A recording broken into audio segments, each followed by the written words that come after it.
নমস্কার, আমার গ্রন্থ পাঠ আসরে আপনাকে স্বাগত জানাচ্ছি। পড়ছি শ্রী শ্রী চৈতন্যদেব গ্রন্থ থেকে ভক্তিমার্গের চরম অনুভব ও লীলা সংবরণ পর্বটি।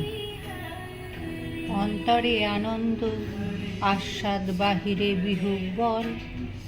চৈতন্যদেব অন্তরে যে আনন্দরাশি অনুভব করিয়া বাহ্য জগৎ বিস্মৃত হইতেন, তাহার কিঞ্চিত আভাস দিয়া স্বরূপ দামোদরকে বলিয়াছিলেন, শ্রীকৃষ্ণের মাধুর্য এতাদৃশ যে একবার সন্ধান পাইলে পঞ্চেন্দ্রিয় ও মন একসঙ্গেই তাহাতে বিলীন হয়। কৃষ্ণরূপ শব্দস্পর্শ সৌরভ অধর রস, যার মাধুর্য কহনে না যায়। দেখি লোভে পঞ্চজন, এক অশ্ব মোর মন, চড়ি পঞ্চ পাঁচ দিকে ধায়। সখী হে শোনো মোর দুঃখেরও কারণ, মোর পঞ্চ ইন্দ্রিয়গণ মহালম্পট দস্যুগণ। সবে কহে হর পর ধন, এক অশ্ব একক্ষণে পাঁচ পাঁচ দিকে টানে। এক মন কোন দিকে যায়, এককালে সবে টানে গেল ঘোড়ারও পরাণে। এ দুঃখ সহনো না যায়। একদিন চৈতন্যদেব এইরূপ ভাবের আবেশে রাত্রিকালে কুঠিয়া হইতে বাহির হইয়া গেলেন। সারা রাত্রি তিনি প্রায় জাগিয়া থাকিতেন, আর তাহার শ্রীমুখ নিঃসৃত সুমধুর কৃষ্ণনাম শোনা যাইত। গভীর রাত্রে অকস্মাৎ স্বরূপের তন্দ্রাভঙ্গ হইলে তিনি ঘরের ভেতর চৈতন্যদেবের কোনো সাড়া শব্দ পাইলেন না। মনে সন্দেহ হওয়াতে কপাট খুলিয়া ভেতরে প্রবেশ করিলেন এবং তাহাকে দেখিতে না পাইয়া অতীব চিন্তিত হইয়া সকলে মিলিয়া খুঁজিতে বাহির হইল। চিন্তিত হইল সবে প্রভু না দেখিয়া, প্রভু চাহি বুলে সবে ব্যাকুল হইয়া। সিংহদ্বারে উত্তর দিশায় আছে এক ঠাঁই, তার মধ্যে পড়িয়াছে চৈতন্য গোসাই। দেখি স্বরূপ গোসাই আদি আনন্দিত হইল, প্রভুর দশা দেখি পুনঃ চিন্তিতে লাগিলা। প্রভু পড়িয়াছে দীর্ঘ হাত পাঁচ ছয়, অচেতন দেহ নাসাশ্বাস নাহি ভয়। একেকো হস্তপাদ দীর্ঘ 3 হাত, অস্থিগ্রন্থি ভিন্ন চর্ম আছে মাত্র তার। হস্তপদ গ্রীবাকটি অস্থি সন্ধি যত, এক এক বিতস্তি ভিন্ন হইয়াছে তত।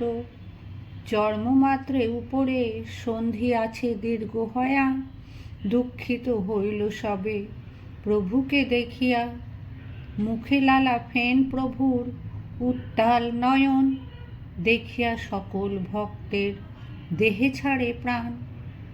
স্বরূপ গোসাই তবে উচ্চ করিয়া, প্রভুর কানে কৃষ্ণ নাম কহে ভক্তগণে লয়া। বহুক্ষণে কৃষ্ণ নাম হৃদয়ে পশিলা, হরি বল বলি প্রভু গর্জিয়া উঠিলা। চেতন পাইতে অস্থি সন্ধি লাগিল, পূর্ব প্রায় যথাবৎ শরীর হইল। বাহ্যজ্ঞান ফিরিয়া আসিলে চৈতন্যদেব বিস্মিত হইয়া চারিদিকে চাহিয়া দেখিলেন। সিংহদ্বারে দেখি প্রভুর বিস্ময় হইল, কাহা করো কি এই স্বরূপে পৌঁছিল। স্বরূপ কহে ওঠো প্রভু চলো নিজ ঘরে, তথাই তোমারে সব করিব গোচরে। এত বলি প্রভু ধরি ঘরে লয়া গেল, তাহার অবস্থা সব কহিতে লাগিল।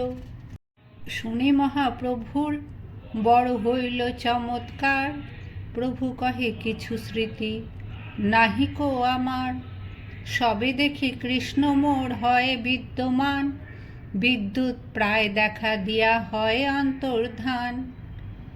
আর একদিন পূর্বাহ্নে সমুদ্র স্নানে যাইবার সময় চটক পর্বত দেখিয়া গিরি গোবর্ধন জ্ঞানে ভাবাবেশ হইল, আর অমনি সেই দিকে তীর বেগে ছুটিয়া চলিলেন। সঙ্গী সেবক গোবিন্দ প্রাণপণে ছুটিয়াও ধরিতে পারিলেন না। তখন তিনি জোরে চিৎকার করিলেন। গোবিন্দের চিৎকারে অন্যান্য ভক্তগণ ব্যস্ত হইয়া ছুটিয়া আসিলেন। প্রথমে চলিলা প্রভু যেন বায়ু গতি, স্তম্ভভাব পথে হইল চলিতে নাহি শকতি। প্রতিরোম কূপে মাংস ব্রণের আকার, তার উপরে রোমোদ্গম কদম্ব প্রকার। প্রতিরোমে প্রস্বেদ পড়ে রুধিরের ধার, কণ্ঠ ঘর ঘর নাহি বর্ণের উচ্চার। দুই নেত্র বহি অশ্রু বহে উপার, সমুদ্র মিলিলা যেন গঙ্গা যমুনা ধার। বৈবর্ণ শঙ্খ প্রায় শ্বেত হইল অঙ্গ, তবে কম্প উঠে যেন সমুদ্র তরঙ্গ। কাঁপিতে কাঁপিতে প্রভু ভূমিতে পড়িল, তবে তো গোবিন্দ প্রভুর নিকটে আইল। করঙ্গের জলে করে সর্বাঙ্গ সিঞ্চন, বহির্বাস লয়া করে অঙ্গ সংবিজন। ততক্ষণে স্বরূপাদি ভক্তগণ আসিয়া উপস্থিত হইলেন এবং প্রভুর অবস্থা দেখিয়া সকলেই বিহ্বল হইয়া কাঁদিতে লাগিলেন। তাহার দেহে অতি উচ্চ আশ্চর্য সাত্ত্বিক বিকারসমূহ প্রকাশিত দেখিয়া ভক্তগণের বিস্ময়ের সীমা রহিল না। তাহারা সকলে মিলিত হইয়া উচ্চস্বরে হরি সংকীর্তন আরম্ভ করিলেন। উচ্চ সংকীর্তন করে প্রভুর শ্রবণে, শীতল জলে করে প্রভুর অঙ্গ সম্মার্জনে। এই মতো বহুবার কীর্তন করিতে, হরি বল বলি প্রভু ওঠে আচম্বিতে। আনন্দে সকল বৈষ্ণব বলে হরি হরি, উঠিল মঙ্গল ধ্বনি চতুর্দিকে ভরি। উঠি মহাপ্রভু বিস্মিত ইতি উতি চায়, যে দেখিতে চায় তাহা দেখিতে না পায়। বৈষ্ণব দেখিয়া প্রভুর অর্ধবাহ্য হইল, স্বরূপ গোসাইয়েরা কিছু কহিতে লাগিল। গোবর্ধন হইতে মোরে কে ইহা আনিল, পাইয়া কৃষ্ণের লীলা দেখিতে না পাইল। ইহা হইতে আজি মুই গেনু গোবর্ধনে, দেখো যদি কৃষ্ণ করে গোধন চারণে। গোবর্ধনে চড়ি কৃষ্ণ বাজাইল বেণু, গোবর্ধনের চৌদুকে চড়ে সব ধেনু। বেণুনাথ শুনি আইল রাধা ঠাকুরানী, তার রূপ ভাব সখী বর্ণিতে না জানি। রাধালয়া কৃষ্ণ প্রবেশিল কন্দরাতে, সখীগণে চাহে কেহ ফুল উঠাইতে। হেনকালে তুমি সব কোলাহল কইলা, তাহা হইতে ধরি মোরে ইহা লয়া আইলা। কেন বা আনিলে মোরে বৃথা দুঃখ দিতে, পাইয়া কৃষ্ণের লীলা না পাইনু দেখিতে। এই বলিয়া প্রেমিক সন্ন্যাসী ব্যাকুলভাবে রোদন করিতে আরম্ভ করিলেন। তাহার বিরহ বেদনা কাতর প্রেমময় মূর্তি দেখিয়া উপস্থিত ভক্তগণের হৃদয় বিগলিত হইল। তাহারাও অশ্রু বিসর্জন করিতে লাগিলেন। এমন সময় পরমানন্দ পুরী ও ব্রহ্মানন্দ ভারতী মহারাজগণ আসিয়া উপস্থিত। তাহাদিগকে চৈতন্যদেব অতিশয় সম্মান করিতেন। তখন ধীরে ধীরে তাহার মন বাহ্য জগতে ফিরিয়া আসিতেছিল। কাজেই তাহাদিগকে দেখিতে পাইয়া সসম্ভ্রমে বন্দনা করিলেন। লৌকিক ব্যবহারে তাহার কখনো উপেক্ষা ছিল না, অবশ্য সহজ অবস্থায় থাকিলে। একদিন শ্রী শ্রী জগন্নাথ দর্শন করিতে গিয়াছেন। সাক্ষাৎ ব্রজেন্দ্রনন্দন রূপে শ্রী শ্রী জগন্নাথকে দর্শন করিয়া গোপীভাবে ভাবিত শ্রী চৈতন্যের ইন্দ্রিয় মন তাহাতে লীন হইল। বাহ্যিক অজ্ঞান হইয়া গেলেন।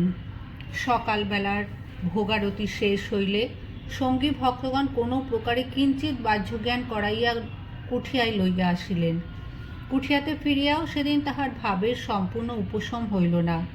স্বরূপ রামানন্দের গলা ধরিয়া বিলাপ করিতে লাগিলেন এবং শ্রীকৃষ্ণ বিয়োগে শ্রীমতী রাধারানীর উৎকণ্ঠা স্বীয় হৃদয়ে অনুভব করত, সেইভাবে শ্লোকসমূহ পাঠ ও সরস ব্যাখ্যা করিয়া হৃদয়ের গভীর ভাব ব্যক্ত করিতে লাগিলেন। এত কহি গৌরহরি দুই জনার কণ্ঠে ধরি কহে, শুনো স্বরূপ রাম রায়, কাহা করো কাহা যাও, কাহা গেলে কৃষ্ণ পাও, দোহে মোড়ো কহ সে উপায়।